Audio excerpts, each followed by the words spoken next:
But what a round of the AFL we witnessed last weekend. Of course, it started way back on Thursday, and that was arguably the best game here in Perth last Thursday night, when it was the battle of what I like to call the X-Factor players. Sure, Jai Newcomb, Caleb Sarong, Luke Jackson, Josh Tracy were probably the players most responsible for the result in the end. But in truth, it was the X-Factor guys.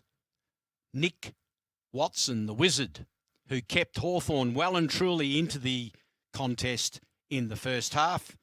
And then ultimately, Freo's enigmatic Shai Bolton, who, in my opinion, was the actual decider of the game.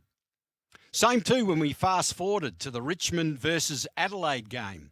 It was a bit of a ho-hum game. Were Adelaide going to win, or was it going to be a day for Richmond?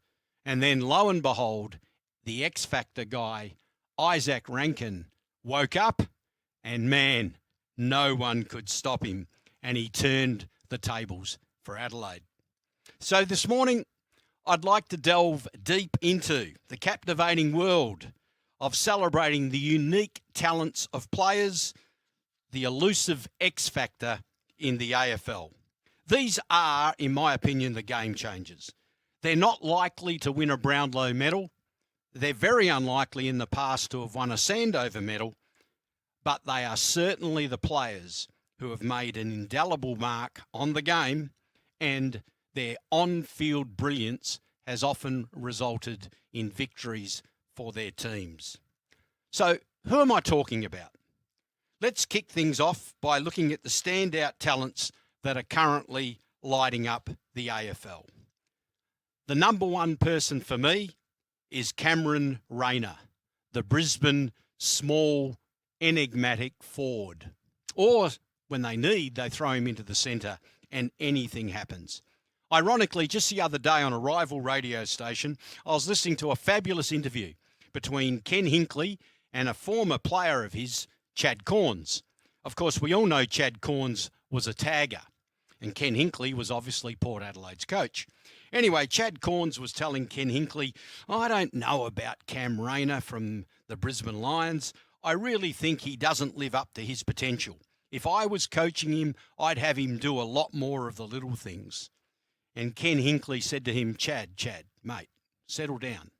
You're a tagger. And when taggers play, yes, they have to be on 100%. But Cameron Rayner, he's an X-Factor. He's a match winner. It doesn't matter if he sleeps for a couple of quarters. It doesn't matter if he doesn't do all the little things, because when he switches on, he has impact. And you only have to think back to last year's grand final. They were evenly poised at halftime, Geelong v Brisbane. And what happened in the third quarter? Cam Rayner, who hadn't had a touch, went wild. And lo and behold, the flag was Brisbane's. So for me, the number one X-Factor player currently playing in the AFL is Cameron Rayner. Shai Bolton is probably my second pick. He's a magician with the ball. His creativity and flair has defenders panicking in their boots and guessing which way is he going to go. And if Shai Bolton doesn't do it for you, what about Keziah Pickett? This sensation exemplifies the future of the game. His electrifying pace, his fearless approach to contests make him the player to watch. Of course, there's Nick the Wizard Watson, known for his uncanny ability to read the game. No one hits a pack at any greater speed than Nick Watson. No player, no matter how big or strong they are safe when Nick Watson zeroes in on him and applies a tackle. How about Liam Ryan? He's an X-Factor player. Yes, he's getting older. Yes, he probably doesn't have quite the same impact. But man, on his day at the West Coast Eagles, no one could stop Flying Ryan. Now St Kilda, they've paid big money for him because they believe he can offer that X-Factor that they so desperately need. We've already talked about Isaac Rankine. Now he's an X-Factor player. He's amazing footwork. He's amazing dexterity with the ball. just makes him so exciting a player, one to watch. So they're the X Factor players that I'm talking about. Let's delve back down memory lane. Let's consider some of the X Factor players of the past. In my eyes, it's a bit hard to go past Phil and Jimmy Cracker. These dynamic brothers were known for their incredible skill and flair, their ability to turn a game with a moment of brilliance, something that I certainly remember watching both those guys in action for North Melbourne. Of course, Collingwood supporters, we all remember the Macedonian marvel, Peter Dacos, his extraordinary talent for kicking spectacular goals. His creativity and game sense made him a nightmare for defenders. Then, of course, we've got Gary Ablett Sr. None had greater X factor than he. When Gary Ablett Sr. was on, there was absolutely no stopping him. Of course, the modern-day superstar, Buddy Franklin. Combination of his size, his speed, his skill, and his forward craft made him unstoppable. Then, who could forget Darren Jarman? That 1997 grand final, Adelaide versus poor old St Kilda. And it looked like it was all the way for St Kilda. And then bang, 5 straight goals. And Darren Jarman turned the match on its head. Of course, another Adelaide Crow was Andrew McLeod. He saved his best for the big games, a dual Norm Smith medalist, an X-Factor player all the way. But in my eyes, the guy who typified X-Factor players, my number one pick for past AFL players, was Peter Bosustow, a brilliant high-flying forward. The Buzz was known for his spectacular marks, his game-changing moments, his flair, his excitement, and needless to say, over time, he became a fan favourite. Now, I know a lot of our listeners and viewers love their WAFL. When I go back and think about the WAFL that I watch and watched, here are my list of X Factor players.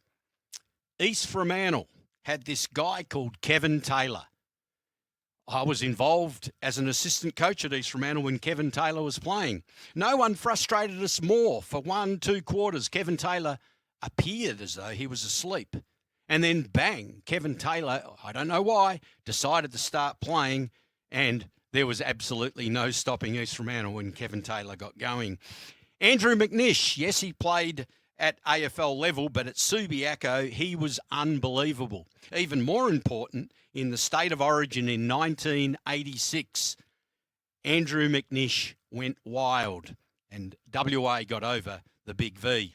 Chris Lewis was a pretty handy player too, I might have to say. He had X Factor stamped all over him. But my choice for X Factor amongst the WAFL legends is none other than the late, unfortunately, Chris Stazanowski. Let me say that again, Chris Stazanowski. Yes, his outstanding aerial ability, his fearlessness. He left an unbelievable mark on the WAFL in what was a very, very short time, it must be said. In fact, there's a wonderful book out called Stazza. Hats off to Rick, who wrote the book, where he pays tribute to not only Stazza in his life and times, but in particular, his X Factor abilities. So, in a sport as dynamic as the AFL, it's these players with the X Factor who keep us on the edge of our seats. They might not always win the medals, but their contributions to the game create memories that last a lifetime. As we reminisce about these incredible talents, let's celebrate the beauty of Australian rules football and the joy it brings to our lives.